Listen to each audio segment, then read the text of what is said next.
साथियों नमस्कार। आपके अपने YouTube चैनल एग्ज़ाम हेल्पर में आप सभी का स्वागत है। साथियों, आज जो हम इतिहास विषय से संबंधित टॉपिक लेकर के आए हैं वो है नागवंश या शिशु नागवंश, जिसने 412 ईसा पूर्व से 344 ईसा पूर्व तक शासन किया था। इससे पहले जो हमने वंश पढ़ा था वो था हर्यंक वंश, और हर्यंक वंश का अंतिम राजा नागदशक था।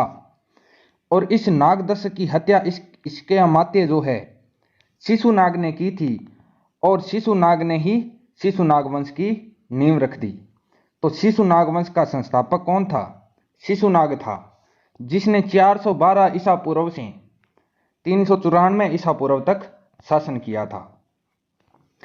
शिशुनाग ने नागदशक की हत्या कर मगध पर अधिकार कर लिया। पुराण जो है इसके बारे में लिखते हैं कि प्रद्योतों का नाश करने वाला कौन था? शिशुनाग था। प्रद्योतों का नाश कैसे किया इसने? ये इसलिए क्योंकि ये सिर्फ हमें पुराणों में ही मिलता है, और हमने जब मगध के प्रारंभिक राजवंश जो पढ़े थे टॉपिक के शुरुआत में, तब हमने पढ़ा था कि पुराण जो है उसमें मगध के प्रारंभिक राजवंशों की जो सूची मिलती है उसमें पहला वंश है बृहद्रथ वंश, दूसरा है प्रद्योत वंश, तीसरा है शिशुनाग वंश और चौथा वंश है नंद वंश। तो प्रद्योत वंश के बाद में कौन सा वंश आया? शिशुनाग वंश। ये पुराणों की सूची है, इसीलिए पुराणों में शिशुनाग को प्रद्योतों का नाश करने वाला कहा गया है कि इसने प्रद्योतों का नाश किया और अपना वंश जो है शिशुनाग वंश की शुरुआत की। शिशुनाग की अगर महत्वपूर्ण राजनीतिक उपलब्धि की बात करें तो ये है अवंती विजय। अवंती का नरेश जो था उसको इसने पराजित कर दिया था और अवंती विजय कर ली और अवंती को मगध में मिला लिया। डॉक्टर राय चौधरी जो है ये अवंती नरेश संभवतः अवंती वर्धन को मानते हैं। ऐसा ये अपना अनुमान लगाते हैं कि अवंती वर्धन की हत्या करके शिशुनाग ने अवंती विजय की थी। जब इसने अवंती विजय कर ली तो वत्स इसे जो है अपने आप ही मिल गया, क्योंकि इस समय वत्स पर अधिकार था अवंती का, और अवंती विजय करने के बाद वत्स भी जो है मगध साम्राज्य में मिल गया। मगध की राजधानी को जो है पुनः राजगृह बनाने वाला भी शिशुनाग ही था। इससे पहले हमने पढ़ा था कि हर्यंक वंश के राजा उदायन जो था, उदायन ने गंगा और सोन नदियों के किनारे पाटलिपुत्र नगर बसाया था और पाटलिपुत्र को राजधानी बना लिया था। अब वापिस राजगृह को राजधानी किसने बनाया? शिशुनाग ने। और शिशुनाग ने पाटलिपुत्र के अलावा जो वैशाली नगर था, वैशाली नगर को मगध की दूसरी राजधानी बना दिया। अब मगध की राजधानी राजगृह और दूसरी राजधानी जो थी वो वैशाली बन गई थी, जो बाद में उनकी मुख्य राजधानी बन गई। बाद में वैशाली जो है यहाँ की मुख्य राजधानी बनी, तो दूसरी राजधानी वैशाली को किसने बनाया? शिशुनाग ने बनाया था। तो शिशुनाग के बारे में याद रखना है, दो बातें हैं। एक तो है कि इसने अवंती विजय की, और दूसरी है कि मगध की राजधानी राजगृह को इसने पुनः बना लिया और वैशाली को दूसरी राजधानी जो है बना लिया था। कालाशोक के बारे में अगर बात करें तो कालाशोक 394 ईसा पूर्व से 366 ईसा पूर्व तक शासन करता है। कालाशोक को पुराणों में काकवर्ण कहा गया है। काकवर्ण जिसका अर्थ होता है जिसका रंग काक जैसा हो। काकवर्ण का अर्थ है जिसका रंग काक यानी कोए जैसा काला हो, उसे काकवर्ण कहते हैं। कालाशोक का अर्थ होता है काले रंग का अशोक। अब हमें एक बात याद रखनी है कि जो पुराण है इसमें जो हम मगध के राजवंश पढ़ रहे हैं, हर्यक वंश, शिशुनाग वंश और नंद वंश, इनमें अनेक राजाओं के अलग अलग नाम जो है उपाधियां नाम के साथ मिलती है। जैसे कालाशोक को काकवर्ण कहा गया है, वैसे ही बिंबिसार को पुराणों में जो है क्षेत्रोजस कहा गया है। पुराणों में क्षेत्रोजस किसे कहा गया है? बिंबिसार को कहा गया है। याद रखना है अजातशत्रु का हमें, क्योंकि अजातशत्रु को कुणिक कहा गया है पुराणों में। अजातशत्रु को कुणिक कहा गया है और कालाशोक को काकवर्ण कहा गया है। तो याद रखना, का से कालाशोक और का से काकवर्ण, ये मिक्स नहीं होना चाहिए। और अजातशत्रु को क्या कहा गया है? कुणिक कहा गया है। बिंबिसार को पुराणों में क्षेत्रोजस कहा गया है, जबकि जैन साहित्य में इसे श्रोणिक कहा गया है। कालाशोक के बारे में अगर बात करें तो इसके समय में द्वितीय बौद्ध संगीति हुई थी। 383 ईसा पूर्व वैशाली में इसने द्वितीय बौद्ध संगीति करवाई थी, जिसकी अध्यक्षता किसने की? साब कमीर ने की थी। अगर हम पहली बौद्ध संगीति की बात करें तो वो राजा अजातशत्रु के काल में हुई थी। अजातशत्रु के काल में 483 ईसा पूर्व कुशीनारा में बुद्ध को जो है निर्वाण की प्राप्ति हुई थी। और अजातशत्रु ने राजगृह में जो है, अजातशत्रु के काल में राजगृह में प्रथम बौद्ध संगीति हुई, जिसका अध्यक्ष कौन था? महाकश्यप था। और दूसरी बौद्ध संगीति कालाशोक के समय में हुई थी। और 383 ईसा पूर्व जब बुद्ध के निर्वाण प्राप्ति के 100 वर्ष पूरे हो गए तो वैशाली में द्वितीय बौद्ध संगीति 383 ईसा पूर्व हुई, जिसका अध्यक्ष था साब कमीर। और इस समय मगध का राजा कौन था? कालाशोक था। तो बौद्ध संगीतियों के बारे में हम जब बौद्ध धर्म पढ़ेंगे तब जो है विस्तृत चर्चा करेंगे।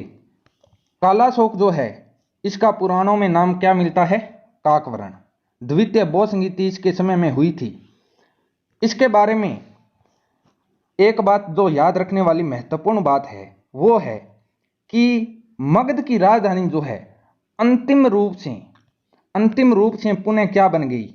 पाटलिपुत्र स्थानांतरित कर दी गई। और आगे जो है पाटलिपुत्र ही मगध की राजधानी बना रहा था।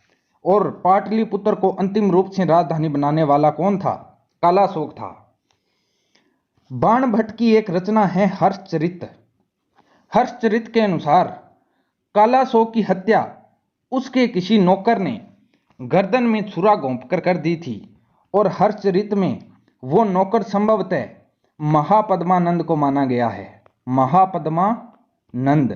महापद्मानंद ने संभवतः कालाशोक के गले में छुरा घोंप दिया और उसकी हत्या कर दी। ऐसा उल्लेख हमें बाणभट्ट की रचना हर्षचरित में मिलता है। लेकिन महावंश के अनुसार कालाशोक के 10 पुत्रों ने आगे 22 वर्षों तक सम्मिलित रूप से शासन किया था।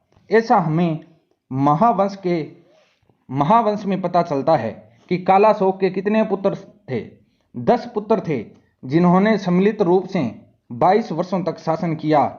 और महावंश में जो एक हमें प्रमाणिक नाम मिलता है वो सिर्फ नंदीवर्धन या महानंदिन का मिलता है, जो शिशुनाग वंश का क्या था? अंतिम शासक था।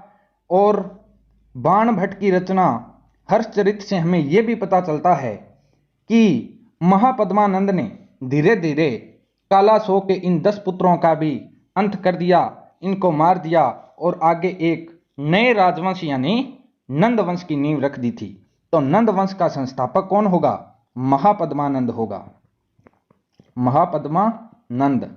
और अगला जो हम वंश पढ़ेंगे वो होगा नंद वंश।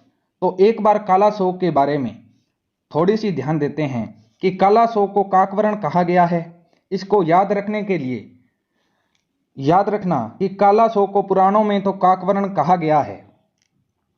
इसी के समय द्वितीय बौद्ध संगीति हुई और इसने पाटलिपुत्र को अंतिम रूप से राजधानी बनाया था, जो बाद में आगे मगध की राजधानी बनी रही थी। साथियों, ये जो सूची बनाई गई है ये इसलिए बनाई गई है क्योंकि मगध जो है, मगध का जो उत्कर्ष हम पढ़ते हैं और इसमें हम ये जो 3 वंश पढ़ते हैं, हर्यक वंश, शिशुनाग वंश और नंद वंश, अक्सर परीक्षा में ऐसे प्रश्न पूछे जाते हैं कि हर्यक वंश का अंतिम राजा शिशुनाग वंश का संस्थापक कौन था, इसका अंतिम राजा कौन था, नंद वंश का संस्थापक या अंतिम राजा कौन था, ऐसे प्रश्न आते हैं और यहाँ पर मिक्सअप ज़्यादा होता है। इसलिए ये सारणी जो है बनाई गई है ताकि एक साथ इनको याद किया जा सके। तो हर्यक वंश का संस्थापक हमें पता है कौन था, बिंबिसार था। लेकिन मगध के प्रारंभिक राजवंश की नींव जो रखी थी वो वरदरथ ने रखी थी। लेकिन हर्यक वंश का वास्तविक संस्थापक कौन था, बिंबिसार। और अंतिम राजा नागदशक। नागदशक को मारा किसने, शिशुनाग ने। और शिशुनाग वंश का अंतिम राजा जो कालाशोक का पुत्र माना जाता है, नंदीवर्धन या महानंदी। महानंदी और इसके जो है पिता कालाशोक और इसके अन्य भाइयों की हत्या की महापद्मानंद ने। और इस वंश का जो नंद वंश का अंतिम राजा जो था वो था घनानंद, जिसको जो है चंद्रगुप्त मौर्य चाणक्य की सहायता से हराएगा और आगे मौर्य वंश की नींव रखेगा। तो याद रखना, हर्यक वंश का संस्थापक बिंबिसार, अंतिम राजा नागदशक। शिशुनाग वंश या नागवंश का संस्थापक तो नाम से ही पता है शिशुनाग, और अंतिम राजा जो है नंदीवर्धन या महानंदी, दो नाम इसके मिलते हैं। नंद वंश का संस्थापक महापद्मानंद और अंतिम राजा घनानंद। तो चलिए शुरू करते हैं नंद वंश से। नंद वंश जो है उनको नवनंद कहा जाता है क्योंकि नंद राजाओं की संख्या कितनी थी, 9 मानी जाती है। इसलिए ये 9 राजा नवनंद कहलाए थे। नवनंद जो है नंद वंश के जो राजा थे, इन्होंने जैन धर्म को प्रश्रय दिया था। किस धर्म को प्रश्रय दिया, जैन धर्म को प्रश्रय दिया। आगे हम बात करेंगे कि ऐसा प्रमाण हमें कहां से मिलता है। नंद वंश 344 ईसा पूर्व से 322 ईसा पूर्व तक शासन करता है। नंद वंश का संस्थापक जो है वो महापद्मानंद था। महापद्मानंद को महाबोधि वंश में उग्रसेन कहा गया है। इसे उग्रसेन इसलिए कहा गया है क्योंकि इसके पास एक विशाल सेना थी। इस विशाल सेना के कारण ही इसे उग्रसेन की उपाधि दी गई और महाबोधि वंश में इसे नाम दिया गया उग्रसेन। इसने जो है एक राट और एक छत्र की उपाधि धारण की थी। एक राट और एक छत्र की उपाधियां धारण करने वाला नंद शासक महापद्मानंद था। पुराणों में इसे सर्व छत्रांतरक यानी क्षत्रियों का नाश करने वाला और भार्गव यानी दूसरे परशुराम का अवतार कहा गया है। ऐसा क्यों कहा गया है, इसका प्रमाण हमें कहां से मिलता है, क्योंकि इतिहास में जो पहला अक्षत्रिय वंश था, इतिहास में पहला अक्षत्रिय वंश नंद वंश को माना जाता है। इसीलिए इसको सर्व छत्रांतक यानी इसने क्षत्रियों का क्या कर दिया, नाश कर दिया। और भार्गव यानी दूसरा परशुराम कहा गया क्योंकि परशुराम ने भी क्षत्रियों का क्या कर दिया था, नाश कर दिया था। इसीलिए इतिहास में पहला अक्षत्रिय वंश है। क्योंकि नंदों की उत्पत्ति के जो प्रमाण ग्रंथ हमें देते हैं वो सभी इनकी उत्पत्ति का प्रमाण हमें शूद्र जाति से देते हैं कि ये नंद जो थे ये शूद्र थे। और इसीलिए इतिहास में पहला अक्षत्रिय वंश नंद वंश था। अब हम बात करते हैं कि नंद वंश के जो राजा थे उन्होंने जैन धर्म को प्रश्रय दिया था। ऐसा उल्लेख हमें कहां से मिलता है, तो वो मिलता है खारवेल के हाथी गुंफा अभिलेख से। खारवेल का जो हाथी गुंफा अभिलेख है उसमें उल्लेख किया गया है कि किसी नंद राजा ने, जो नंदराज ने कलिंग को जीता था, कलिंग पर आक्रमण किया और कलिंग को जीत लिया और कलिंग से जीनसेन यानी एक जैन प्रतिमा उठाकर ले गया था और कलिंग में एक नहर का निर्माण करवाया था। कलिंग में किसका निर्माण करवाया, नहर का। बहुत ही इंपॉर्टेंट क्वेश्चन है कि नंद राजा ने जो है कलिंग को जीता और जीनसेन की यानी जैन प्रतिमा यहां से उठा करके ले गया और कलिंग में नहर का निर्माण करवाया। ऐसा उल्लेख हमें खारवेल के हाथी गुंफा अभिलेख से मिलता है। चलिए आगे बात करते हैं कि चंद्रगुप्त मौर्य से पहले मगध के राजाओं में सर्वाधिक विस्तृत राज्य किसका था, महापद्मानंद का था। हम मौर्य वंश पढ़ेंगे तो हम पढ़ेंगे कि आगे जा करके मौर्यों का साम्राज्य विस्तृत हो जाएगा। लेकिन हम चंद्रगुप्त मौर्य से पहले की अगर बात करें कि किसी राजा ने जो है इतना ज़्यादा विस्तार किया हो मगध का, तो वो महापद्मानंद ही था जिसने सर्वाधिक विस्तार जो है मगध का किया था। एक बार पुनः महापद्मानंद पर ध्यान देते हैं। याद रखना कि महापद्मानंद जो है उसको उग्रसेन कहा गया है। किसमें? महाबोधि वंश में। नंद राजाओं को नवनंद कहा जाता है। इन्होंने जैन धर्म को प्रसिद्ध दिया, ऐसा उल्लेख हमें खारवेल के हाथी गुफा लेख से मिलता है। एक राट और एक छत्र की उपाधि धारण की, सर्व छत्रांतरक यानी क्षत्रियों का नाश करने वाला, और भार्गव यानी दूसरा परशुराम किसे कहा गया? महापद्मानंद को कहा गया। और इतिहास में पहला अक्षत्रिय वंश नंद वंश था, और चंद्रगुप्त मौर्य से पहले जो है मगध के राजाओं में सर्वाधिक विस्तृत राज्य महापद्मानंद ने ही स्थापित किया। तो महापद्मानंद के आगे जो पुत्र हुए उनमें एक पुत्र हुआ घनानंद। धन का लोभी था, इसीलिए नाम था धनानंद। और घनानंद जो था ये विलासी प्रवृत्ति का राजा था। और नंद वंश का अंतिम राजा भी कौन था? घनानंद था। यूनानी लेखक इसे अग्रमीज कहते हैं। इसके पिता महापद्मानंद का नाम जो है उग्रसेन मिलता है। उग्रसेन तो इसका पिता का नाम मिलता है, जबकि घनानंद का नाम यूनानी लेखक जो है अग्रमीज जो है कहते हैं। घनानंद को अग्रमीज कहा गया है, तो इसके पिता महापद्मानंद का नाम क्या मिलता है? उग्रसेन मिलता है। जब भारत पर सिकंदर ने आक्रमण किया था, सिकंदर ने जो है 326 ईसा पूर्व भारत में आक्रमण किया। उस समय मगध का राजा कौन था? घनानंद था। यानी इस समय मगध पर शासन कर रहा था घनानंद। लेकिन चंद्रगुप्त मौर्य ने चाणक्य, जिसका नाम कौटिल्य भी मिलता है और इसी को कहते हैं विष्णुगुप्त, तीन नाम मिलते हैं, चाणक्य, कौटिल्य या विष्णुगुप्त, जिसने अर्थशास्त्र की रचना की थी। और इसी चाणक्य की सहायता से चंद्रगुप्त मौर्य ने जो है नंद वंश के अंतिम राजा घनानंद की हत्या करके, यानी इसको यहाँ से खदेड़ दिया और घनानंद को जो है गद्दी से हटा दिया और नंद वंश का क्या कर दिया? पतन कर दिया और एक नए राजवंश की नींव रखी, और वो राजवंश था मौर्य वंश। और आगे जो टॉपिक है वो है मौर्य वंश।